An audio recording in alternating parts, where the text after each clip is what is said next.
ReZero, Volume 2, Chapter 5, Part 3, The Morning He Yearned For.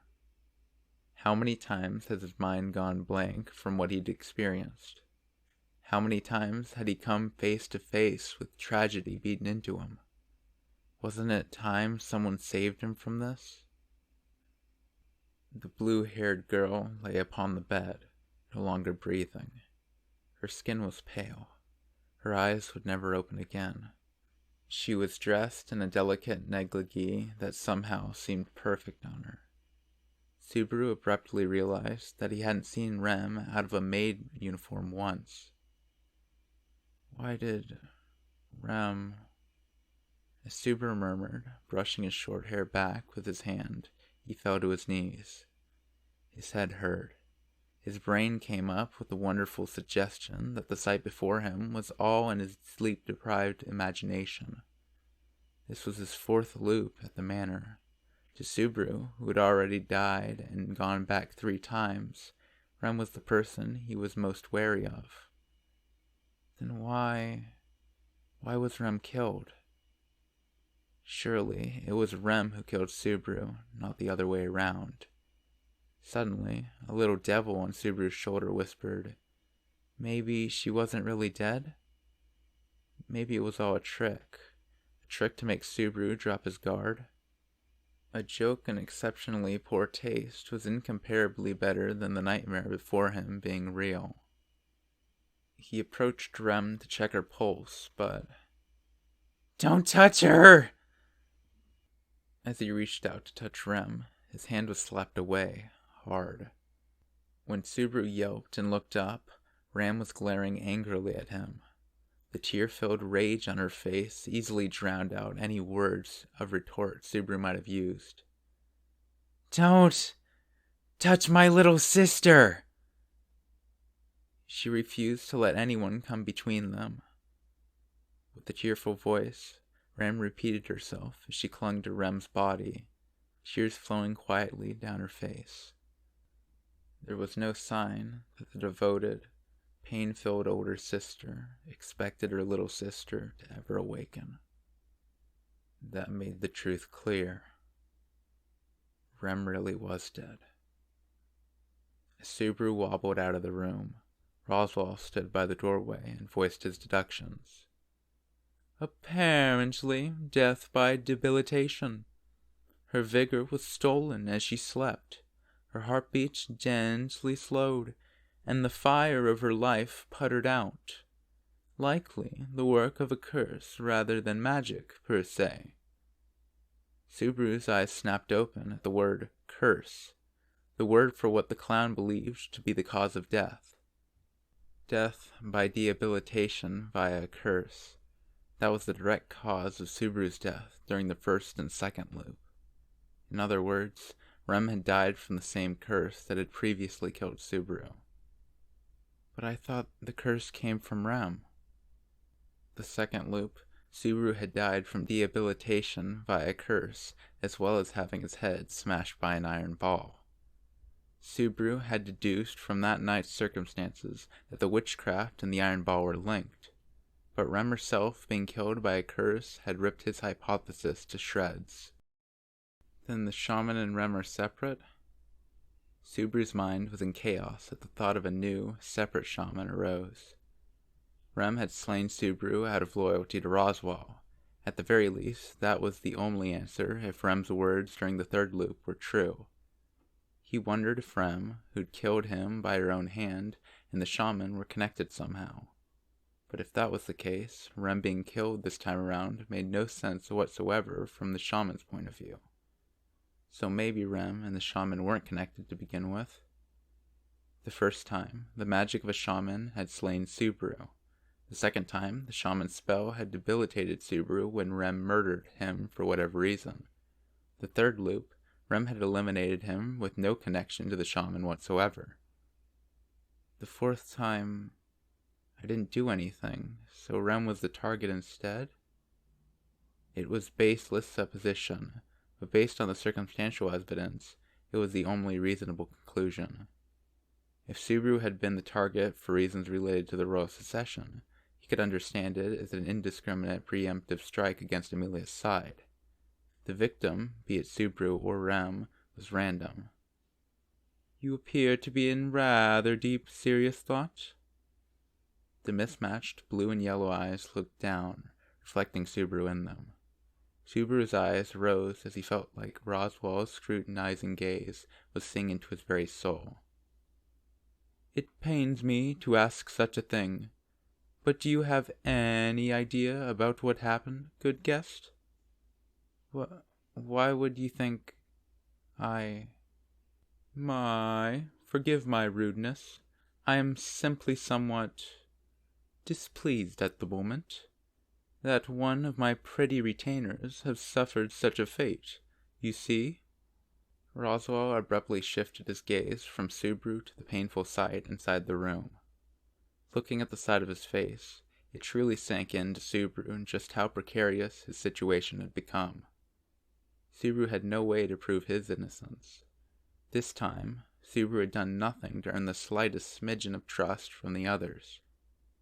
Amelia tugged on his sleeve, speaking with an anxious voice. "Subaru?" When he looked, the shimmer in her violet eyes seemed to be pleading with him. "If you know anything, please say it."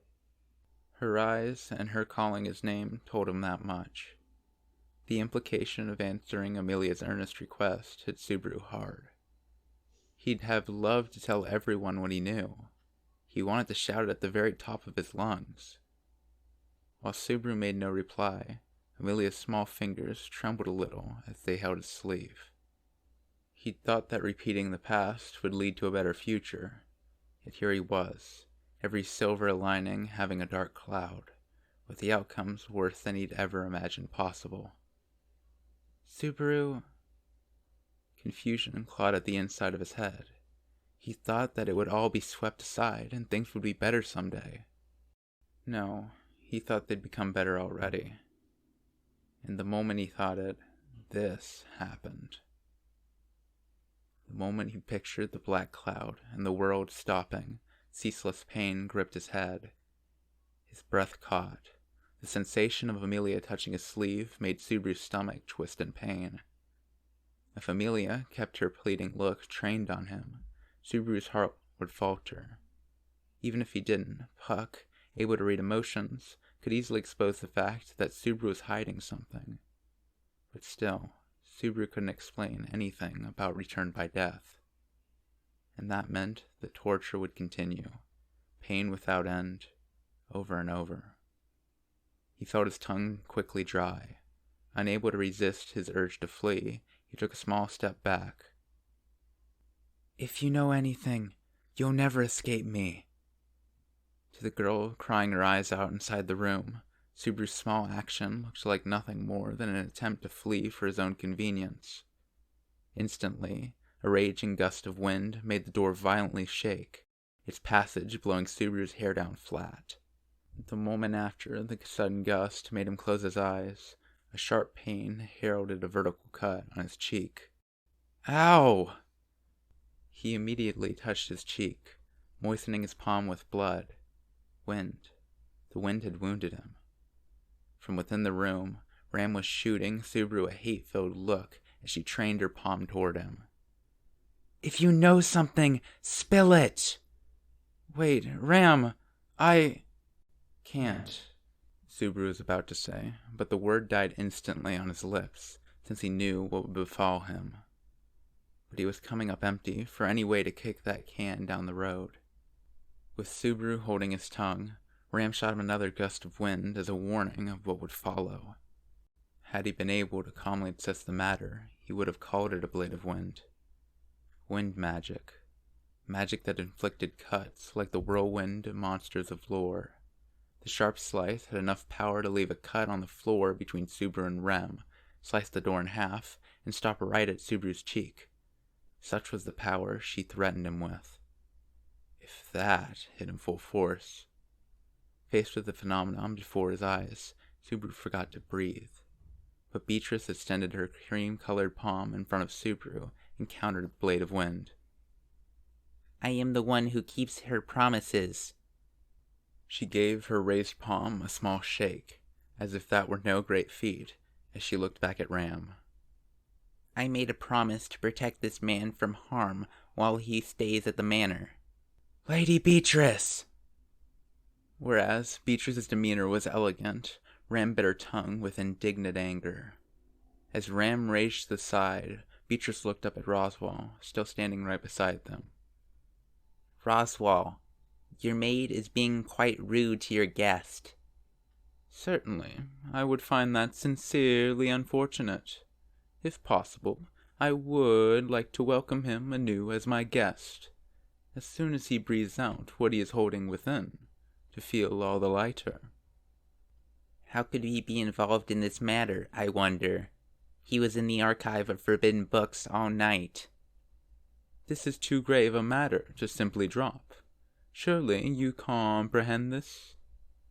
With negotiations having failed, Roswell shrugged and raised his palms into the air.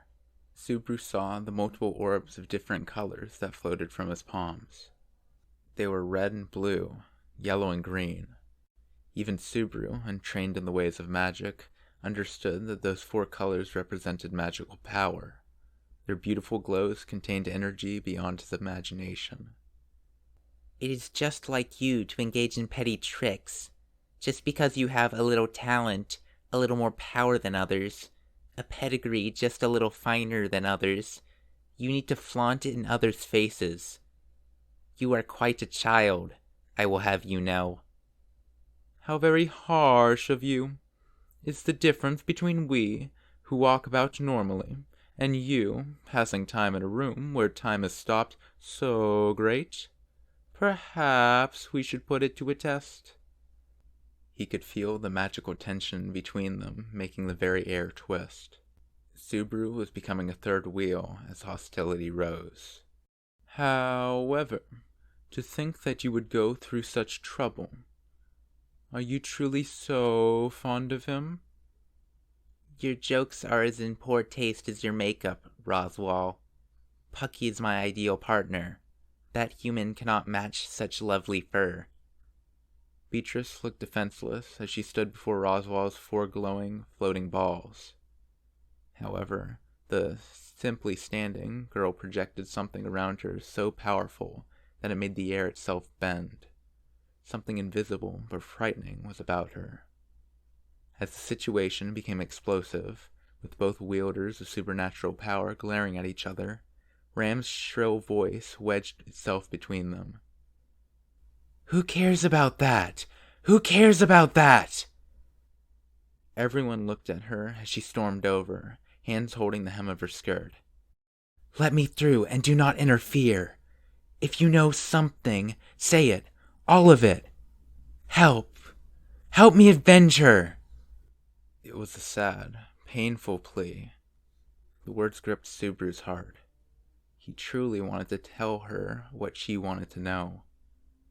But Subaru had no words to offer her. Ram shot Subaru a despondent, despairing glare. Amelia stood beside Beatrice, as if they were both shielding Subaru from her hostile gaze. I'm sorry, Ram. I still believe in Subaru. Amelia put her palm toward Ram to hold her in check while looking back at Subaru from the corner of her eye. Her eyes wavered, trying to find the words, before dropping for but a moment. Subaru, please. If there's something you can do for Ram and Rem, please. Her compassion made Subaru feel more ashamed. Amelia had sided with Subaru, even in such extreme circumstances, even though Subaru had said such horrible things to her at the start of the week, even though he was still holding his tongue in silence. I'm sorry. As if crushing Amelia's concerns under his heel, Subaru stepped not forward, but back. In that instant, Amelia's eyes went silent as their emotions raced. They spoke of shock, sorrow, and, above all, unbearable disappointment that her trust was about to be betrayed. What Subaru truly saw in Amelia's eyes was his own despair. He knew his actions had opened the door to a nightmare and could never be taken back. That was when Subaru, no longer able to meet Amelia's eyes, turned his back on her. Instantly, Amelia reached out toward his back, but this was to block the blade of wind before it reached Subaru. The wind crashed against pure magical power. Mana bounced off mana as Subaru ran. "Subaru!" Shaking off the voice, trying to stop him, Subaru rushed down the corridor in a gaze. He felt the magical confrontation behind him increasing in severity, but Subaru lacked the courage to look back. He was weak. He was fragile, unable to do anything. That was why he'd run out on Amelia, who trusted him after all that, and Beatrice, who tried to save his life, spurning their goodwill and good intentions. He didn't know what to do anymore. What he did know was that Ram shouted behind him like she was spitting blood. "I'll kill you!" Having lost her other half, the girl pursued him with a cry that threatened to tear her asunder.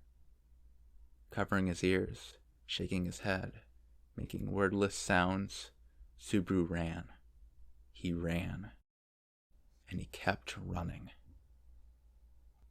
With his attention devoted solely to running, he didn't know how much time had passed. Out of breath, his knees begging for mercy, sweat dripping down his chin, he kept running. If he didn't keep running, the incoherent emotions falling behind him might catch up. And when they caught up with him, this time everything would be finished. Ram's sad, painful yell, and the malice and hatred it contained, still rang in his ears. He couldn't go back.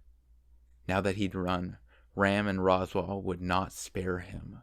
Surely Amelia and Puck could no longer trust him for keeping his mouth shut. Beyond that, he'd abandoned Beatrice despite forming a pact with her. She would not be his ally any longer. "I can't help it. I don't want to, but I can't." He didn't know how it'd come to this. He didn't know what he'd done wrong. Subaru didn't know what he might do so that the world would forgive him. "After it was so much fun." Subaru greeted by another world, he had no choice but to live within it. For Subaru, surrounded by a vast desert of anxiety, the manor that had welcomed Subaru had been in his oasis. Those beloved days, that beloved time, which didn't amount to a single week, seemed so far from Subaru in that moment. He'd redone, he'd relived, and the world had sunk its fangs into him. "Can't do it anymore." Suddenly, that was the murmur that arose in the back of his mind. There wasn't any point in trying anymore. Bewitched by his own voice pleading with him to give in, his pace relented. If he did as the word said, it really would be easier, he thought. Subaru, after all, was the type of person who looked for the easiest solution to any situation. It wasn't just Subaru. That's what people in general did. When faced with two unpalatable choices, they looked for a third way. Who could blame him for feeling like there was a third, heaven-sent option? Blood suddenly drained from his head, making his heart, beating so powerfully, feel distant. His limbs grew heavy. He found himself dragging his feet as if they were rejecting him. It was right around when he stopped that he noticed the trees all around him. He was in the forest. Having rushed out of the mansion, he'd apparently gotten off the road to the village, getting himself lost on a mountain path.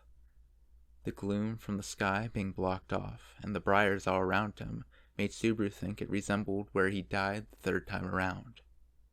The instant he recalled his own death, the third choice hit him in the face. If I die, would it save him? Yeah, that's right. If I die, this'll change. When he said it with his own lips, they formed a smile as if there could be no finer idea. He'd died 3 times. He'd arrived at the 4th world, where he failed at anything and everything. This time, he'd valued only his life. This time, His life was the only thing he had left. What was the meaning of continuing to struggle and struggle if this was the result? If you're gonna do it already. It doesn't matter what happens to me anymore. Biting his lip, he aired his bitter hatred of the situation he'd become wrapped in. The blue sky unfolded before Subaru's eyes, reflecting his hate right back, and a cliff. Surely, this was made to order by God himself.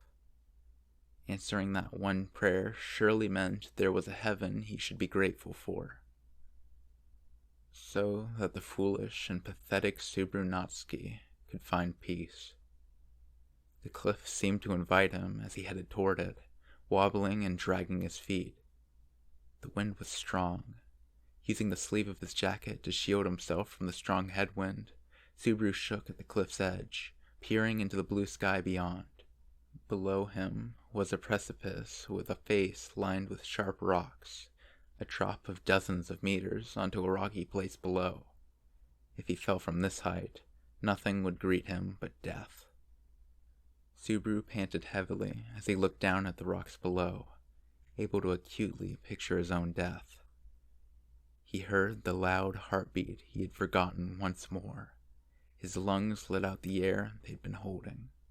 His entire body was drenched with sweat, making Subaru feel cold as he closed his eyes. If he kept his eyes closed and took one step forward, it'd all be over. Subaru wondered what would happen if he died this time. Would he return to the first day at the manor and begin the loop anew? He thought he wouldn't mind. If he did actually return to the first day, Amelia would be there, and so would Rem, and everyone. Subaru would work as a servant, see everyone's faces, and die peacefully in his sleep on the fourth day. If he continued that over and over, at least Subaru would be immersed in a little day-to-day peace. It seemed like a good plan. If he could not hope for greater salvation, death wasn't so bad, he thought. And yet, Subaru's body, standing atop the cliff, did not move forward. Only his knees moved, to shake.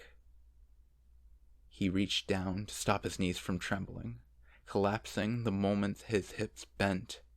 Falling to his knees, it was as if he were prostrating himself before the sky. Subaru bit his lip at how pathetic he was. Just one step. I can't even do one simple thing. Perhaps he simply lacked the courage. Even under pursuit, he lost to his impulses, too indecisive to put it into action. His resolve and determination were so frail it was funny. Subaru could only remain on his knees and cry. He didn't know why he should live, yet he was too afraid of death to die. Subaru wailed, clawing at the ground at how truly pathetic and unsightly he was. He continued to weep and mourn his own wretchedness until his endurance finally gave out.